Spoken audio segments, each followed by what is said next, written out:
He thought humiliating a quiet librarian in front of a packed auditorium would be good entertainment. What he didn't know was that every word he spoke was leading him toward the most embarrassing silence of his life. The downtown Civic Center buzzed with anticipation as hundreds of people filled the rows of seats beneath bright stage lights. The event had been advertised for weeks across the city. A live public discussion called Words Have Power. Teachers, business owners, students, retirees, and local leaders had all gathered to watch one of the area's most recognizable media personalities take the stage. Derek Whitmore loved moments like this. At 45, he had built a reputation as the man who could outtalk anyone. His radio show dominated local ratings. His social media clips attracted millions of views. People admired his quick wit, his confidence, and his ability to dismantle opposing viewpoints with a smile. At least, that's how his supporters described it. His critics had another word for it. Bullying. Standing backstage in a tailored navy suit, Derek adjusted his cufflinks and glanced at the event schedule. His eyes stopped on a name near the bottom. Emily Carter. City Library Representative. He smirked. A librarian. Of all the people they could have invited to share a stage with him, they had chosen a librarian. He imagined a timid woman speaking softly about books while he entertained the audience. The thought amused him. Across the building, Emily Carter sat quietly near the back of a preparation room, reviewing a small notebook. At 41, she looked exactly like someone most people would overlook. Her brown blonde hair was neatly tied back. Thin-framed glasses rested on her nose. She wore a simple cardigan over a modest blue blouse. Nothing about her appearance demanded attention. Nothing about her suggested she belonged on a public stage. She seemed perfectly comfortable with that. A volunteer approached her table. "Miss Carter, they'll be calling participants soon." Emily smiled warmly. "Thank you." Her calmness contrasted sharply with the nervous energy surrounding her. Other speakers rehearsed introductions and checked their notes. Repeatedly. Emily simply closed her notebook and looked toward the window. Outside, late afternoon sunlight stretched across the city streets. The library where she worked stood only a few blocks away. It was her favorite place in the world. Most people who visited knew her as the helpful librarian who recommended books, organized reading programs, and remembered everyone's name. Very few knew anything else about her. Back inside the auditorium, Derek stepped onto the stage to loud applause. The crowd cheered as he waved confidently and took his seat. He immediately commanded the room, cracking jokes and drawing laughter with effortless timing. Cameras rolled. Phones recorded. The audience leaned forward, eager to be entertained. Then the moderator began introducing the remaining panelists. One by one they walked onto the stage. Finally, Emily Carter's name was announced. Polite applause followed as she quietly crossed the stage and took her seat at the far end of the table.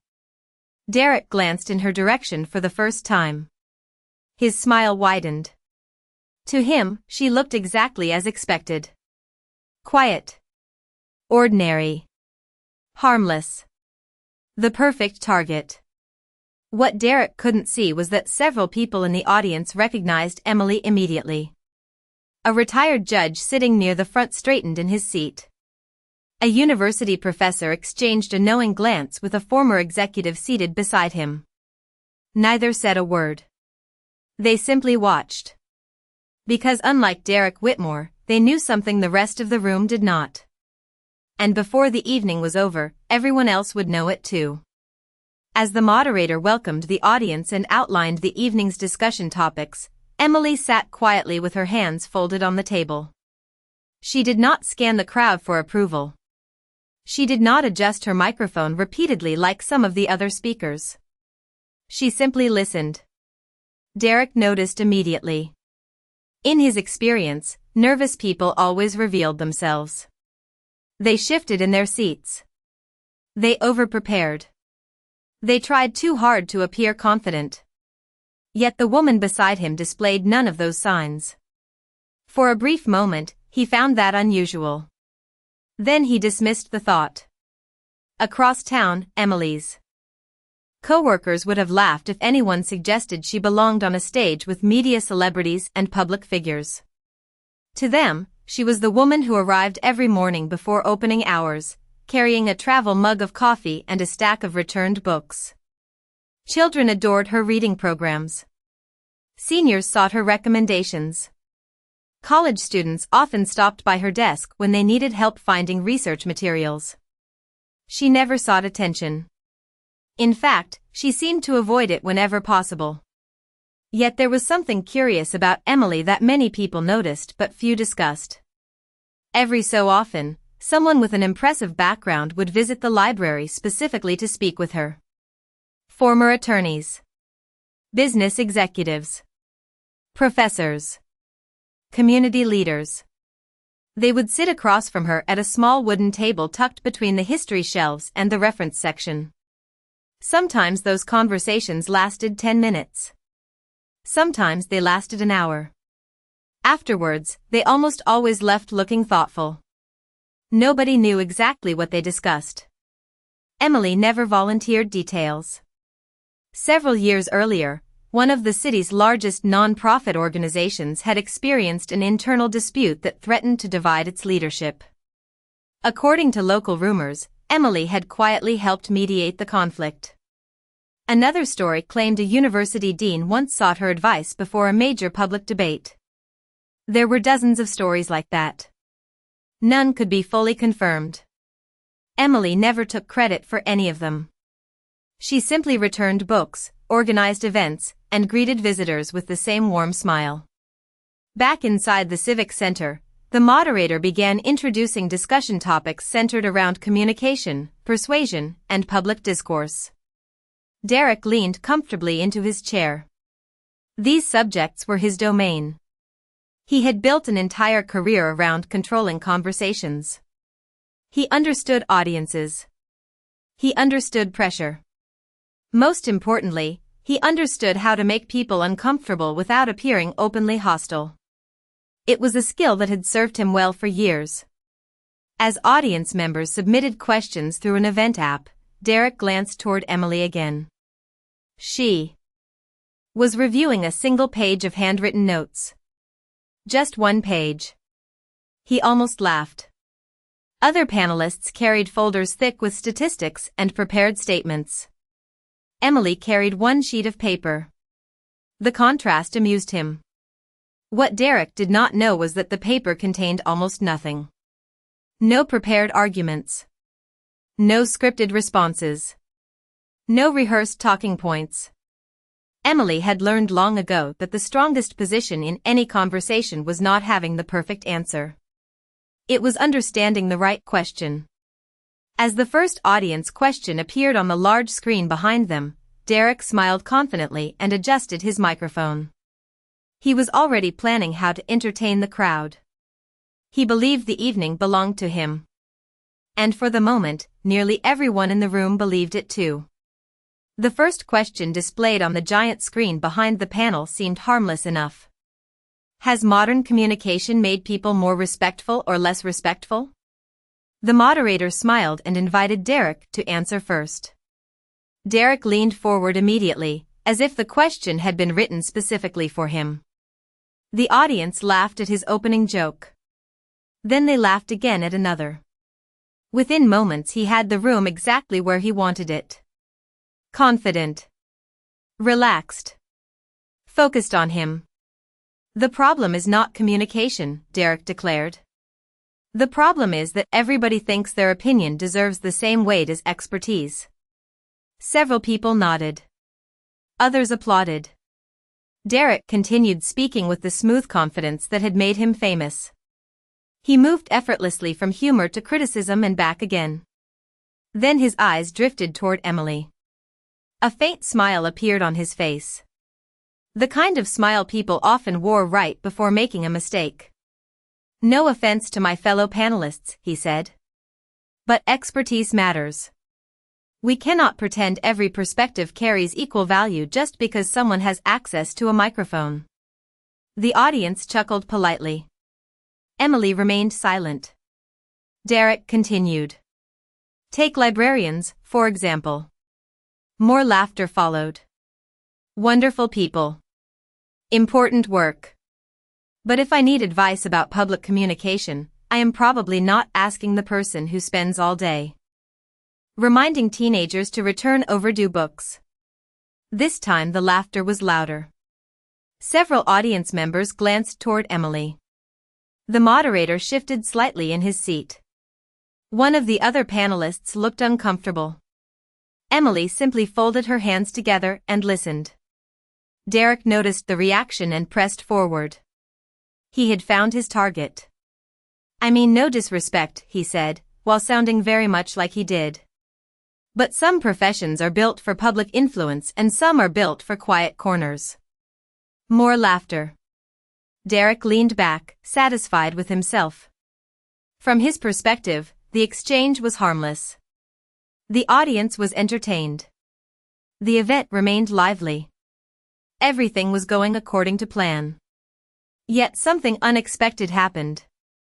Emily did not react. She did not defend herself. She did not roll her eyes. She did not interrupt. She simply watched him with calm attention. That unsettled Derek more than he realized. Most people either challenged him or retreated from him. Emily did neither. The moderator eventually turned toward her. Emily, would you like to respond? Hundreds of eyes shifted in her direction. The room became noticeably quieter. Derek crossed his arms confidently. He expected an awkward defense. Perhaps a speech about libraries and education. Maybe an emotional appeal. Instead, Emily smiled gently. Not yet, she said.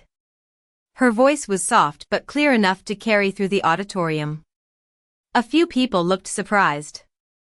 Derek raised an eyebrow. Not yet, he repeated with amusement. No, Emily replied calmly. I think it is more helpful to listen first. A few audience members nodded. Others seemed confused. Derek laughed lightly and turned back toward the moderator. To him, her response looked like surrender. What he failed to notice was the reaction occurring throughout the room. The retired judge near the front smiled faintly. The university professor folded his arms and leaned forward with growing interest. Even the moderator seemed curious now. Emily had spoken only 7 words. Yet somehow she had shifted the energy of the conversation without challenging anyone directly. Derek continued answering questions throughout the next several minutes. The audience still laughed. They still applauded. But little by little, Emily listened. She observed. She noticed every interruption, every exaggeration, every contradiction hidden beneath Derek's polished confidence. And while he believed he was building momentum, he was unknowingly giving her something far more valuable. He was giving her information. While Derek continued enjoying the spotlight, Emily quietly assembled a picture that nobody else could see. Years earlier, she had learned a lesson that changed the way she viewed difficult conversations. Most people believed verbal self-defense was about having the perfect comeback. They imagined quick wit, sharp remarks, and clever responses delivered at exactly the right moment. Emily had once believed that too. Then she spent decades studying something far more powerful. Patterns. During her lunch breaks, after library events, and late at night after long workdays, she immersed herself in books that most people never noticed. Psychology. Negotiation. Conflict resolution. Behavioral science. Rhetoric. Communication theory. The shelves around her became classrooms. The authors became teachers. Over time, she discovered a surprising truth. People rarely reveal themselves when they are challenged. They reveal themselves when they are comfortable. When they believe they are winning. When they stop being careful. That was why Emily almost never rushed to defend herself. She had learned that patience often uncovered more than confrontation. Back on stage, Derek was doing exactly what successful people often did when nobody pushed back. He was becoming increasingly confident. Each laugh from the audience encouraged him. Each round of applause made him bolder. He interrupted other panelists more frequently. He stretched simple answers into long speeches. He repeated points that contradicted comments he had made only minutes earlier. Most people did not notice. Emily did. The moderator presented another audience question. What is the biggest problem in public discourse today? Derek answered immediately. People are too sensitive, he declared. They hear disagreement and mistake it for disrespect. The audience applauded. A few minutes later, another question appeared. This time it concerned professional communication. Derek smiled again. Respect is everything, he said confidently. If people want productive conversations, they need to make others feel heard. Emily lowered her eyes briefly. Not because she disagreed. Because she had noticed the contradiction. So had the retired judge. So had the professor. Small details were beginning to accumulate. Like puzzle pieces scattered across a table. Derek remained unaware. The more comfortable he became, the more information he offered. At one point he joked about librarians again. This time several audience members laughed less enthusiastically. The change was subtle. Almost invisible. But it was there. The room was slowly evolving. People were no longer focused solely on Derek's confidence. They were beginning to compare his words with his behavior.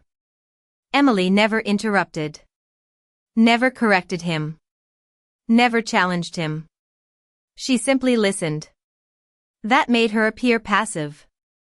In reality, she was doing something far more difficult. She was allowing the audience to make their own observations. Because people trust conclusions they reach themselves. Nearly an hour had passed since the discussion began. The bright stage lights reflected across polished wood floors. Water glasses sat half empty on the panel table. The audience remained engaged, though the energy felt different now. Less excitement. More curiosity. Then the moderator glanced down at a note from the event staff. A faint smile crossed his face. For our next segment, he announced, we would like each panelist to address a direct question from another participant. Derek straightened immediately. He loved unscripted exchanges. In his mind, this would be easy. Another opportunity to demonstrate his superiority. The moderator looked toward Emily. Would you like to begin? For the first time that evening, Emily reached for the microphone. And somewhere in the audience, the retired judge quietly smiled. Emily wrapped both hands lightly around the microphone and waited for the room to settle. The audience leaned forward. Even Derek appeared amused. He expected a carefully worded statement. Perhaps a delayed defense of librarians. Perhaps a polite disagreement. Instead, Emily offered a warm smile. Mr. Whitmore, she began, her voice calm and measured, may I ask you a question? Derek nodded confidently. Of course. You have said several times tonight that respectful communication is important. Absolutely, Derek replied. I believe it is one of the foundations of a healthy society. Emily nodded. And you also said people should feel heard during disagreements. Correct. Derek smiled at the audience as though he were collecting points. Emily glanced briefly at her notes, though everyone knew by now that she barely used them. Then I am curious about something. The room became noticeably quieter. How does a person know they have truly made someone feel heard?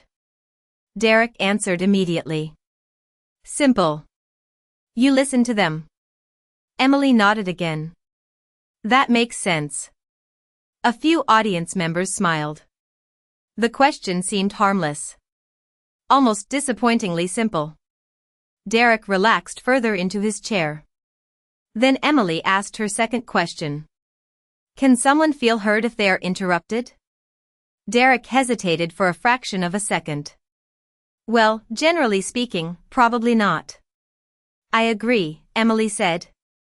Can someone feel respected if their profession is repeatedly used as a punchline? A few heads turned. Derek's smile faded slightly. That depends on context. Emily remained pleasant. That is fair. Context matters. She paused. How many times do you believe you interrupted fellow panelists tonight? The audience shifted. Derek laughed. I have no idea. Emily smiled gently. Neither do I. But I counted 12. A ripple moved through the room. Derek's posture stiffened. The moderator glanced downward. One of the other panelists suddenly found the water glass in front of him very interesting. Emily continued in the same calm tone. You also mentioned the importance of making people feel heard. Yet during the last hour, you spoke for significantly longer than every other panelist combined. The room grew quieter. Nobody laughed this time. Derek forced a smile. I suppose that comes with experience. Emily nodded thoughtfully. Perhaps. She let the word hang for a moment. Then she asked another question. Would you say expertise earns respect? Of course, Derek answered. Then how do we determine which expertise deserves respect? Derek blinked. What do you mean? Well, Emily said, a communications expert studies communication. A librarian studies information. A teacher studies learning. A judge studies law. A physician studies medicine. If expertise deserves respect, should respect depend on whether we personally value someone's field? Several audience members exchanged glances. The retired judge smiled wider. Derek opened his mouth. Then stopped. For the first time all evening, he did not have an immediate answer.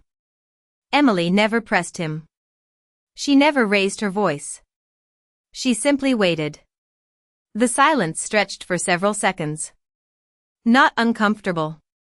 Not hostile. Just undeniable. And in that silence, many people in the audience began noticing something they had missed before. Emily was not arguing. She was not attacking. She was not trying to win. She was simply asking questions. Yet somehow, the man who had dominated the evening suddenly seemed unsure of where the conversation was going next. Something subtle shifted inside the auditorium after that exchange. It was not dramatic. No one gasped. No one stood up. Yet the balance of the room had changed. Derek could feel it even if he could not fully explain it. For the first time that evening, people were no longer simply reacting to him. They were thinking. The moderator cleared his throat and glanced toward Emily. Would you like to continue? Emily nodded politely. Only if Mr. Whitmore is comfortable. The audience noticed the difference immediately. She offered him a choice. Derek forced a smile. Please. Go ahead. Emily folded her hands again. Thank you. Her tone remained respectful. Calm. Almost conversational. Earlier you said people have become too sensitive. I believe that is true, Derek replied. And later you said respect is essential for productive communication. Also true. Emily nodded. May I ask another question? Derek gestured confidently. Of course. If someone feels disrespected, how can we determine whether they are being too sensitive or whether we have failed to communicate respectfully? The room became still. Derek opened his mouth immediately, then paused. It was a simple question. Yet answering it required choosing between two positions he had already established. Well, he began carefully, I suppose it depends on the situation. I agree, Emily replied. Most important things do. A few audience members smiled. Derek noticed. The smiles were not directed at him this time. Emily continued. Would you say that understanding another person's perspective requires curiosity? Certainly. And can curiosity exist if we have already decided we know everything about them? Derek shifted slightly in his chair. Probably not. That makes sense. Emily smiled warmly. Then perhaps assumptions create more communication problems than disagreement itself. Several people nodded. The professor in the front row quietly crossed his arms and leaned back with obvious satisfaction. One of the other panelists smiled into her water glass. The audience was beginning to connect the dots on its own. Emily never mentioned the jokes about librarians. She never accused Derek of anything. She never attempted to embarrass him. Instead, she kept asking questions that encouraged people to examine what they had already witnessed. That was the brilliance of her approach. She was not telling the audience what to think. She was helping them notice what was already there. Derek sensed the momentum slipping away. I think people are overanalyzing this, he said with a laugh. Sometimes a joke is just a joke. Emily nodded. That can be true. Then she tilted her head slightly. May I ask one final question? Derek hesitated. Only briefly. Sure. Emily looked directly at him for the first time all evening. Not with anger. Not with triumph. Simply with genuine curiosity. When a joke consistently targets people with less social influence than the speaker, does it still reveal something about the audience? The question settled over the room like a quiet fog. Nobody moved. Nobody laughed. Even Derek remained silent for a moment. And for the first time since stepping onto the stage, he looked less like a man controlling the conversation and more like a man searching for an answer. For several long seconds, Derek stared at Emily without speaking. The question itself was not complicated. In fact, it sounded almost simple. Yet everyone in the room understood why it was difficult to answer. If he dismissed the concern, he risked appearing indifferent. If he agreed, he would be forced to acknowledge the pattern that had unfolded throughout the evening. The audience waited. The bright lights above the stage seemed suddenly harsher. Derek finally cleared his throat. I think people are reading too much into humor, he said. Sometimes people need to relax. A few scattered laughs emerged from the back of the room, but they faded quickly. Emily nodded politely. That is possible. Her calmness made the contrast impossible to ignore. She never rushed. Never pounced. Never celebrated a point. She simply listened. Then she asked another question. Would you consider yourself influential? Derek smiled again, grateful for an easier topic. I suppose so. Yes. And would you agree that influence carries responsibility? Of course. Responsibility for what? Derek answered immediately. For how messages affect people. Emily smiled gently. I agree. The room grew quieter still. Then if influence carries responsibility, should the standard for respectful communication become higher as influence grows? Derek blinked. Several audience members exchanged looks. A woman near the center section slowly nodded. The retired judge folded his hands and watched carefully. Derek shifted in his chair. I think context matters. Absolutely, Emily replied. Context always matters. Again she agreed with him. Again she refused to argue. Yet somehow the conversation continued moving exactly where she wanted it to go. Derek attempted to regain control. Let me ask you something, he said. Do you think people should never joke about professions? Emily smiled. Not at all. Derek appeared relieved. Then we agree. Perhaps. Emily paused.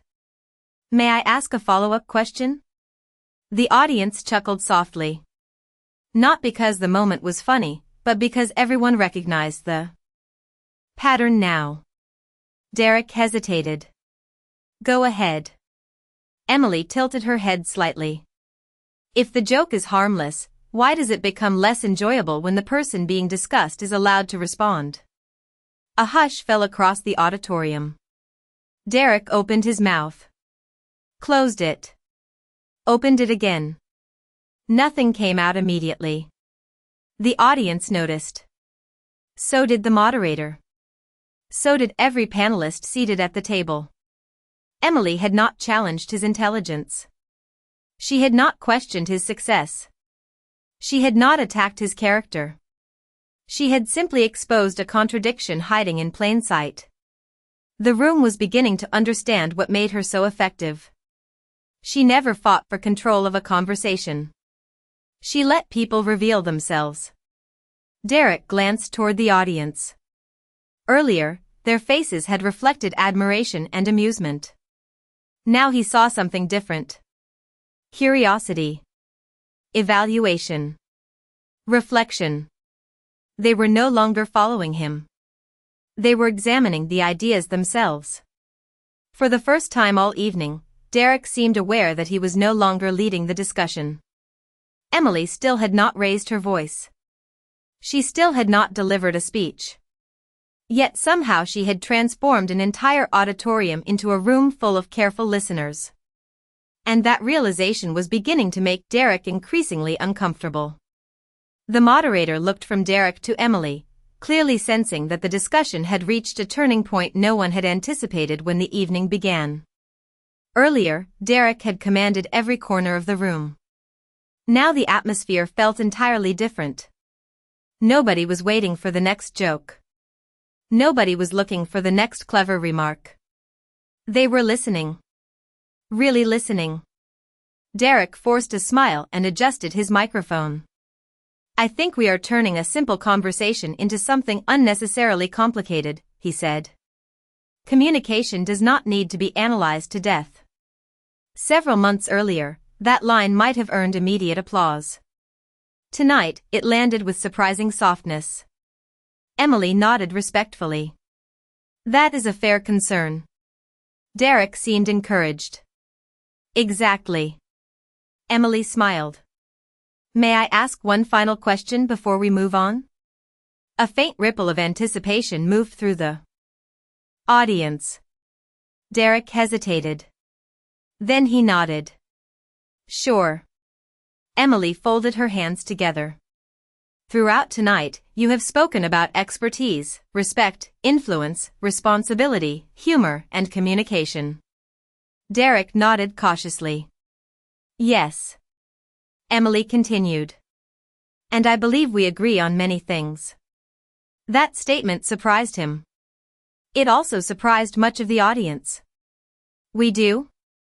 Derek asked. I think so. Emily's voice remained warm. We both agree that communication matters. We both agree that influence carries responsibility. We both agree that respect is important. We both agree that people deserve to feel heard. Derek shifted slightly but nodded. Generally, yes. Emily smiled. Then perhaps my question is very simple. The room became completely still. Even the sound of movement from the back rows seemed to disappear. Emily looked directly at Derek. Not as an opponent. Not as someone seeking revenge. Simply as another human being participating in a conversation. If respect is something every person deserves before they prove their value, why should any profession need to earn it through your approval first? Silence. Derek opened his mouth. Then stopped. The question hung in the air. Clean. Direct. Impossible to dismiss without contradicting everything he had spent the evening defending. The moderator lowered his eyes.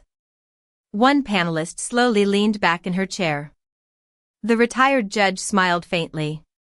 Nobody moved. Derek searched for an answer. Any answer. But every response seemed to lead back to the same problem. The audience had already witnessed the pattern themselves. They had heard the jokes. They had heard the contradictions. They had watched Emily remain patient while he repeatedly spoke about respect without fully extending it. For several seconds, he stared at the table in front of him. Then toward the audience. Then back at Emily. The confidence that had filled the room earlier was gone. Not destroyed. Not attacked. Simply replaced by reflection. Emily never interrupted the silence. She never pressed for an answer.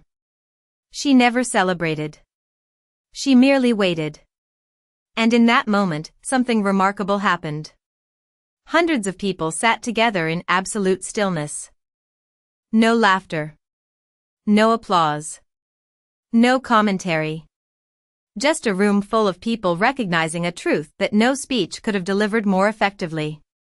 Derek finally leaned back in his chair. The microphone remained in front of him. The audience waited.